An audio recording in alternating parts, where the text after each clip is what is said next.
Thank you, everybody, for joining us here at TekCapital's channel. Just want to let you all know what we're going to be doing with this video series here. We're going to be running through company updates and industry updates and answering any questions you guys have for us. So if you have any, don't be afraid to send them over. We will, of course, be introducing and talking to members of the team. So who better to kick us off for video number one? Chief Executive Officer of TekCapital, Dr. Cliff Gross. Doctor, how are you doing today? I am well. How are you keeping?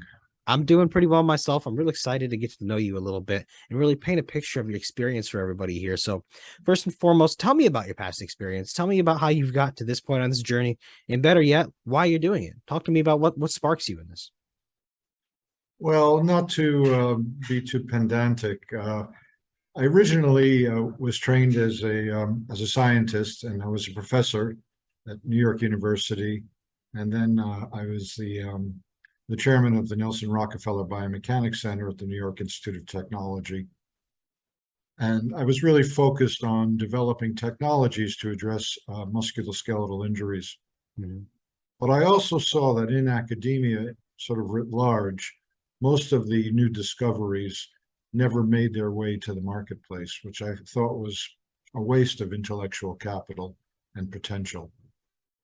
And as a result, I set up a company to commercialize technologies that I was working on in the university. And I ended up taking that company public on the NASDAQ. It's Biomechanics Corporation. And I ran that company for about a decade. And then I sort of retraced my steps and went back to academia as a full professor at the University of South Florida. Okay. And then as luck would have it, the president of the university asked me if I could help them build a better commercialization program for the technologies developed at that university. And it's a pretty large school. It's a Research One university. They spent, at that time, about $400 million a year in sponsored research.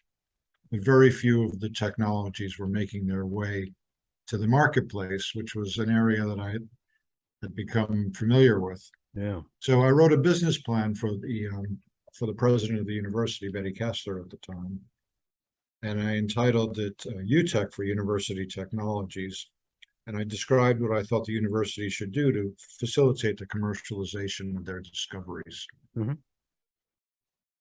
As chance would have it, they said, "This was a wonderful idea. Why don't you do it?" That's what you get for free consulting, you know. Yeah, that's how it goes. In any case, I protested. I said, "Yeah, I've already had that experience, and I'm back in academia. I'm quite enjoying it, actually. It's a lot of fun for me." But I thought about it, and I decided maybe it wasn't a bad idea after all for me to do this. So I set up a company called UTech, and I implemented that business plan that I had written for the University of South Florida. And it worked pretty well. And about 2 years later, we listed that company on the American Stock Exchange. And it was a pretty good run over about a 10-year period. We took the company up to about $250 million in market cap. And we became the leading tech transfer company in the United States, executing that business model. And it taught me a lot. I created value for shareholders most of the time. It taught me a lot about things that needed to be done to improve technology transfer.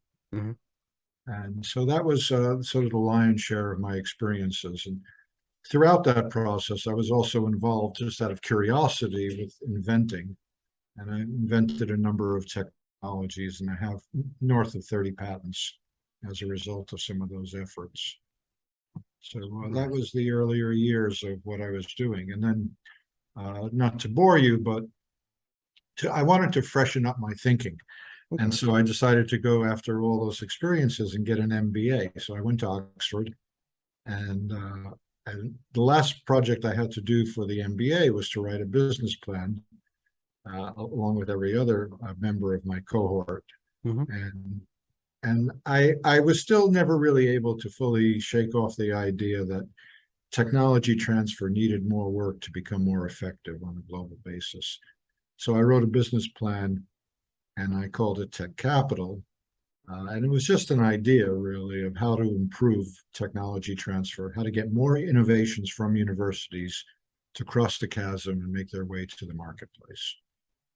And I presented the business plan like every other student in my cohort to the cohort and to some of my professors at Oxford. And a few of my classmates came up to me and said, Cliff, if you're ever going to do that, we'd like to lend a hand, join in. And so when I finished the program, I incorporated TekCapital and I hired a few of my classmates and a couple of my university professors as well. And we started TekCapital.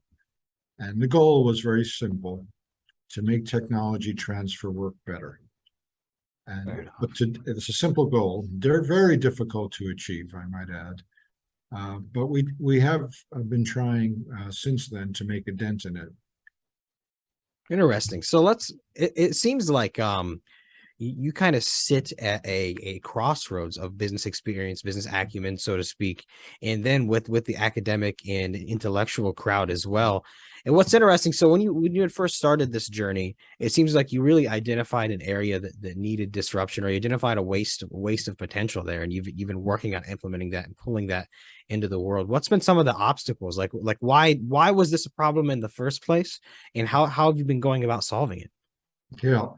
Well, the beautiful thing about university discoveries is that they're disconnected from the marketplace. In other words, they're big ideas that are worth doing Mhm. and worth studying. But as a result, for a purpose, a specific commercial purpose, they're built to solve academic problems. And so many of them are not suited for prime time commercialization. That's okay. That's the job of the university. The great universities normally do three things well. Obviously, teaching. Second is research. And the third is sort of community service. And so nowhere in that sort of tripartite mission is the need or the goal to commercialize brilliant ideas. That has become sort of added on to the picture as a result of the Bayh-Dole Act, which was put in place about 30 years ago to improve initially the commercialization potential of research funded with taxpayer dollars. And it's had an enormous impact on improving the quality of life of people, first in the US and then around the world, because other countries have copied that. Mhm. But the big problem is that most of the university technologies are not suitable for commercialization for various reasons, which doesn't mean the technologies aren't good or aren't worth studying. Quite the opposite. But to be successful as a commercialization project, you obviously have to check a number of very specific boxes that are, business minded. Mhm. So to help address that problem, we thought basically you're looking for a needle in a haystack, right? And if you're looking for a needle in a haystack, and if you had your druthers, you'd want a really big haystack. So when you sieve through it, you can get those few gems. So what we did at TekCapital is we wanted to build the biggest haystack in the world in terms of university discoveries. So we created some unique software that allows us to search more than 4,500 research institutions in 160 countries to hopefully identify what's currently available for license or sale from those institutions. So that's the haystack. So then once you build the haystack, then you have to have discretion because you have a lot of deal flow, but you want to be able to choose hopefully sagaciously before you make your investments. And so you have to be able to evaluate these technologies from both scientific merit as well as commercialization potential. And those are two very difficult things to do with early stage technologies. So to address the scientific merit, we assembled a science advisory board of about 60 scientists who are experts in different verticals. And they've had, depending on the particular individual, upwards of 20 years of experience working in a particular technology development area. So they're really well suited in most instances for assessing the scientific veracity of a new discovery. Again, it's an imperfect science. It still is more art than science from our view, but you need a knowledgeable pair of hands if you want to make headway in a short period of time. So that's scientific veracity. And then the market potential, it's interesting. It's a totally separate problem. Obviously, it's not disconnected, but it's a separate problem. And to assess the market potential, we started using a service which originally was developed in Australia called Invention Evaluator, where they had a really interesting program where they could assess the market potential of any new discovery. That's cool. It was cool, yeah. And we started using it, and we started buying. There are about 45-page reports that are customized to the particular technology area of interest. So we started using these reports for all of the technologies that we were screening.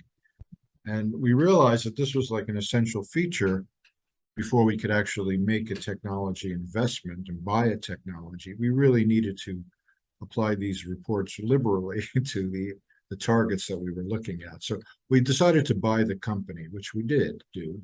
And so we had the company as a captive in-house. And then, but we also offered that service to about 250 universities around the world and some very large companies like Hewlett-Packard and Nabisco, Ford Motor Company, and others.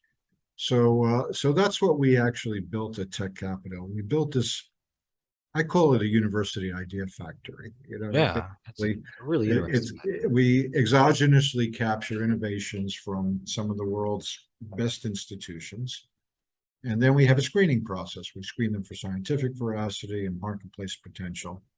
And then we have candidates, and then we have to be bold and make investments in them. And it's difficult to make investments in early stage technologies because so many things can go wrong, right? Yeah. But that's the area that we're in. And as a result of that whole process, currently we've built 4 portfolio companies. Okay. Well, listen, Cliff, I would love to dive further into those in the next as we go into the overview video, but pulling things back to you a little bit more. Sure. So you're the chief executive officer. You're at the reins of this whole machine here. So walk me through what that looks like, what you specifically handle in this.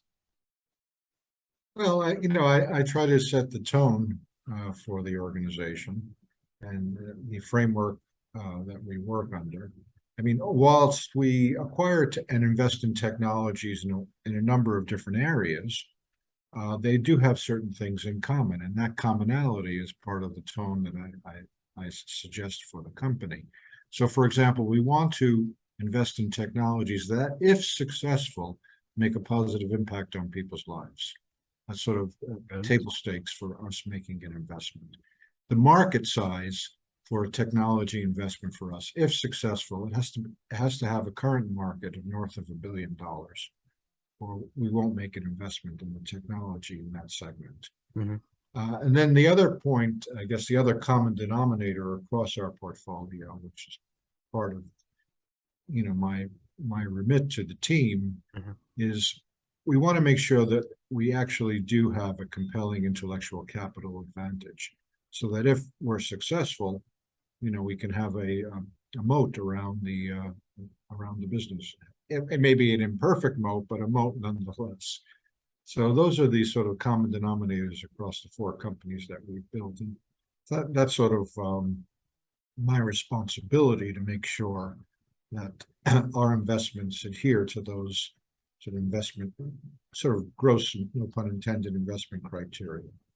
Yeah, and I would say while the second 2 are obviously very important and pretty core business, the first one's definitely one I'm glad that's thrown in there, that you're trying to bring things into the world that will progress the world in a positive direction as well, Cliff. But so we're sitting here. I mean, at least for me, 2022 went fast. But how do you feel 2022 has went for you guys so far, and how do you feel the rest of the year is going to go? I feel fortunate, actually, about how things have gone, especially considering, in the last 24 months, I've been, to use the word tumultuous, I don't think is an overstatement, for global markets, for all the reasons everybody already knows. But in the last 24 months were the best 24 months in terms of performance of our business since inception. So for that, I have sort of an enormous amount of gratitude, and that's due to the team, I think more than anything else that we've assembled, Mhm. and the management of the portfolio companies. They really have, although they're all small companies, in the last year and a half, two of our early stage businesses became listed companies, one on the LSE and one on the NASDAQ, Wow. Yeah. which is in this market is in and of itself is an enormous achievement.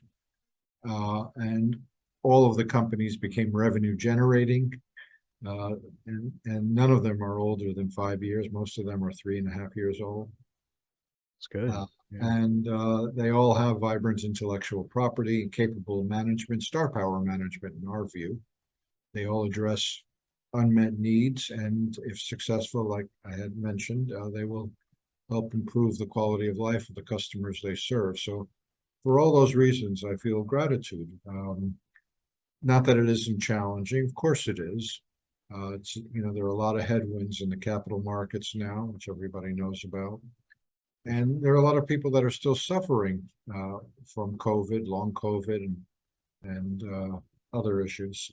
But we've managed to navigate our way through them quite well for a company of our size. I think towards the end of the year, our performance will continue apace.